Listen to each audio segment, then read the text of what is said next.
नमस्कार, मैं हूं केशव तिवारी और आज हमारे चर्चित चेहरे कार्यक्रम में सतना स्टार सायंकालीन अखबार के संपादक कैलाश प्यासी जी हैं। तो स्टूडियो में स्वागत है आपका कैलाश जी। जी जी, धन्यवाद भैया। कैलाश जी, आप बताएं कि आप पत्रकारिता में क्यों आए? दरअसल पत्रकारिता में आने के पीछे का कारण भी ये है कि जब मैं कक्षा 10वीं का छात्र था तो उसके बाद जब आगे बढ़ने की बात आई तो सभी लोगों ने ये कहा कि मैं डॉक्टर बनूंगा, मैं इंजीनियर बनूंगा। तो यूं ही मेरे उससे निकला कि मैं पत्रकार बनूंगा। ये 10वीं की घटना है। उसके बाद मैंने 2009 में एमए कंप्लीट किया और एमए कंप्लीट करने के बाद मेरी मुलाकात हुई मनोहर सुगानी से। अच्छा। और वो चूँकि पहले से ही मुझे जानते थे तो उन्होंने कहा कि प्यासी जी, आप जिस तरीके के व्यक्ति हो, पढ़े लिखे हो, तो आपको इस फील्ड में आना चाहिए। और उस समय पे उनका अखबार चलता था पूर्व क्रांति। अच्छा। तो उन्होंने उसमें मुझे ऑफ़र दिया और मुझे अच्छे तरीके से याद है कि 14 अगस्त 2009 को उन्होंने मेरे से बात की और मेरा कार्ड बनवाया और 15 अगस्त 2009 को मैं उस फील्ड में काम करने के लिए निकल गया। उस फील्ड से जुड़े रहने का केवल एक ही कारण मुझे लगा, वो है वहाँ मिलने वाला सम्मान। जो पत्रकारिता में लोगों को सम्मान मिलता है वही उसी सम्मान ने मुझे उस फील्ड की तरफ आकर्षित किया। और आज 14 साल होने जा रहे हैं और अपन उसी फील्ड में काम कर रहे हैं। आपने अपना अखबार कब शुरू किया? मैंने अपना अखबार 2016 में शुरू किया। 18 अक्टूबर जी 2016 में खुद का अखबार चालू किया। उसके पहले की जो यात्रा थी वो काफ़ी अनुभव वाली यात्रा थी। और आप ये समझ के चले कि पत्रकारिता एक ऐसा प्रोफेशन था कि मेरे घर परिवार, गांव, क्षेत्र, वहाँ के लोग पत्रकारिता का पा नहीं जानते थे। और मैं इकलौता वो व्यक्ति था जो इस फील्ड में आया और आने के बाद एक सोच थी कि चलो ज़िंदगी में कुछ ना कुछ करना है, जिसके तहत मैंने अपना खुद का अखबार चालू किया और आज उसको 6 साल पूरे किए मैंने। पत्रकारिता के दौरान कोई यादगार घटना आपकी इस पूरे? घटनाएं तो भैया बहुत सारी यादगार हैं। फिर भी जो एक ऐसी घटना है जो मतलब तमाम प्रयास करने के बाद भूलती नहीं। हाँ, मुझे दरअसल मेरा विज़न जो था वो सिर्फ अच्छाई और लोगों का स्नेह पाना ही रहा है। मुझे एक घटना याद आती, मझगवां तहसील की घटना थी।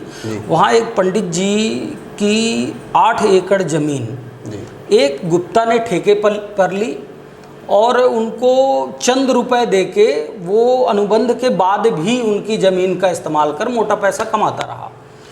और उस व्यक्ति वो मेरे पास आए, उन्होंने जब अपनी सारी बात बताई, जब हमने उनकी मदद करनी चालू करी तो आलम ये रहा कि उनको उनकी ज़मीन मिली और कुछ उसका मुआवजा भी उनको मिला। उसके बाद जो आशीर्वाद मिला मुझे वो हमेशा मेरी पूंजी रही है। और आज भी मुझे एक शब्द याद आता है श्री अशोक शुक्ला जी का कि उन्होंने हाल फिलहाल गुरु पूर्णिमा के दिन जब मैंने उनसे आशीर्वाद लेने के लिए उनको प्रणाम किया व्हाट्सएप में, तो उन्होंने कहा कि प्यासी जी, आप पर मुझे गर्व है। वो शब्द एक ऐसा शब्द है कि जो मुझे आज भी तमाम तरीके के संकट झेल लेने के बाद भी पत्रकारिता से अलग होने के लिए मतलब रोकता है कि आप इसी प्रोफेशन में रहो, न कि किसी अलग प्रोफेशन में जाओ।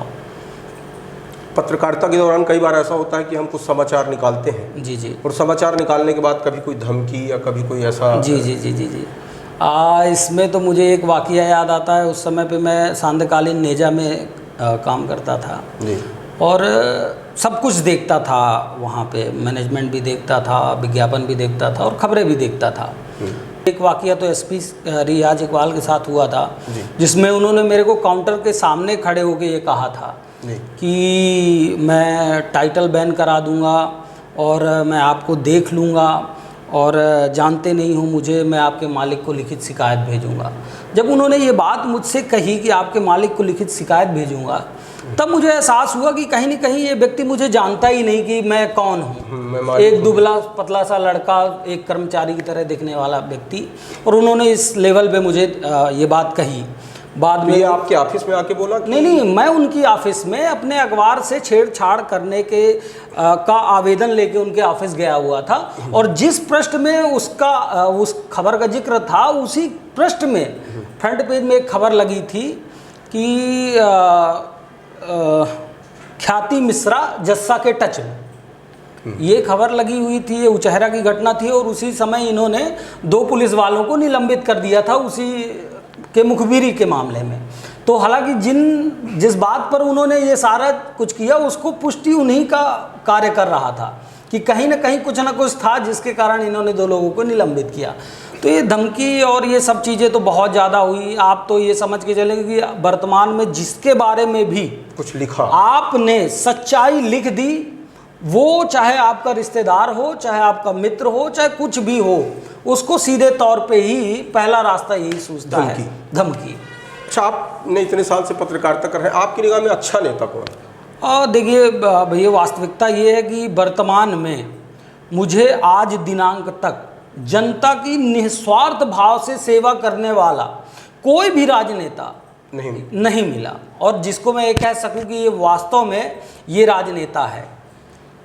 अच्छा, आपकी निगाह में कोई अच्छा अधिकारी, कोई ऐसा, अगर कोई अच्छा अधिकारी नजर आया है तो वो उसकी वो कौन सी अच्छाई थी? दरअसल क्या है भैया कि राजनीति और प्रशासन 2 ऐसे सब्जेक्ट हैं जिसमें इतनी सुधार की गुंजाइश है कि आप ये समझ के चलें कि 90% लोग आपको दूसरी दिशा के मिलेंगे और उनमें से 10% लोग ही आपको दूसरी दिशा के मिलेंगे।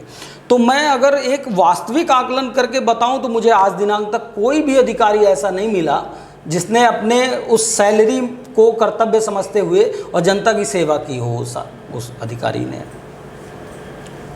आज की पत्रकारिता में क्या दिशा और क्या दशा होनी चाहिए? मैंने दरअसल केशव भैया, मैं इस बात से तो बहुत पीड़ित हूँ और बहुत ज़्यादा दुखी भी हूँ। ये मेरे स्वतः चिंतन का कारण है। जिस दिशा की तरफ हमारी पत्रकारिता जा रही है वो इतनी दुर्भाग्यपूर्ण दिशा है कि आगे चल के उसको गर्त में मिलना मतलब तय है। आज से कुछ दिनों के बाद, कल जब हमने आपका एक इंटरव्यू देखा तो उसके बाद हमको ये लगा कि हमारा दौर ऐसी जगह से आरंभ हुआ था जहां भगवान का दर्जा पत्रकारों को मिलता था। मतलब पत्रकार अपने आप में एक प्रशासनिक बॉडी से कम नहीं होता था। पत्रकार लोगों के लिए एक जज से कम नहीं होता था कि जिस विषय पे उसने अच्छाई और बुराई जान के प्रकाशन कर दिया और उसकी समस्या का निपटान हो जाए, तो मतलब आप समझ के चलिए कि हमारा पत्रकारिता का दौर आया कहाँ से। और आज दिनांक में ये जो पत्रकार संरक्षण संघ बने हुए हैं, यही सबसे बड़ी पीड़ा का कारण है। हमारे प्रोफेशन में एकता ना होना। आपने भी उसको जीवित करने के लिए एक संगठन बनाया, वो संगठन किस तरीके से कांच की भांति बिखर गया, और जितने लोगों ने बनाया है कोई भी उसकी मूल धारणा को लेके आगे काम नहीं कर रहा है। और मैं एक ऐसा व्यक्ति हूँ जो एक वर्कर से लेके और संपादक तक मैंने रास्ता तय किया, और भी कई सारे लोग हो सकते हैं, लेकिन मैंने एहसास यही किया कि जब हम वहाँ पे हैं तब हमको कितनी ज़रूरत है और जब हम यहाँ पे आ जाते हैं तब कितनी ज़रूरत है। हम एक दूसरे के विषय पे जिस तरीके से मतभेद रखते हैं वो इतना दुर्भाग्यपूर्ण है कि आने वाले वक्त में हमारे सामने आपको कोई कुछ कर देगा और हम खड़े तमाशा देखेंगे, और आपके सामने मुझ जैसे एक छोटे पत्रकार को दूसरे पत्रकार को कोई कुछ गलत व्यवहार कर देगा और हम आप तमाशा देखते रह जाएंगे। तो ये दौर बड़ा बेकार है। और तो आपकी निगाह में क्या लगता है कि इसमें क्या सुधार की गुंजाइश है? अब इसमें सुधार की गुंजाइश तो आप ये समझ के चलें केशव भैया कि जिस तरीके से किसी भी घर में राशन का ना होना सबसे बड़ा चिंता का कारण होता है, उसी तरीके से आप जैसे प्रबुद्ध व्यक्तियों का ये कर्तव्य है कि तमाम सारे मतभेद होने के बावजूद भी आपको अगर अपने अस्तित्व की रक्षा करनी है, अपने आप को सुरक्षित रखना है, अपनी बात सरकार से कि प्रशासन से मनवानी है, तो आपको एक होना पड़ेगा। आप भास्कर, जागरण, पत्रिका, स्टार कुछ भी हो, उससे नहीं लेना देना। हमको अपने संगठन को एक ऐसी यूनिट बनानी पड़ेगी जो हमारे लिए आगे चल के और आने वाले पत्रकारों के लिए संरक्षण का काम करे। ये तमाम चीज़ें हैं जो सुधार की बहुत ज़्यादा गुंजाइश है। अगर इसी तरह से चला तो आगे पत्रकारिता बहुत ज़्यादा खतरे में है। बहुत बहुत धन्यवाद कैलाश जी, आप हमारे स्टूडियो आए और आपने अपनी बेबाक बात कही। बहुत अच्छा लगा। जी, नमस्कार। धन्यवाद।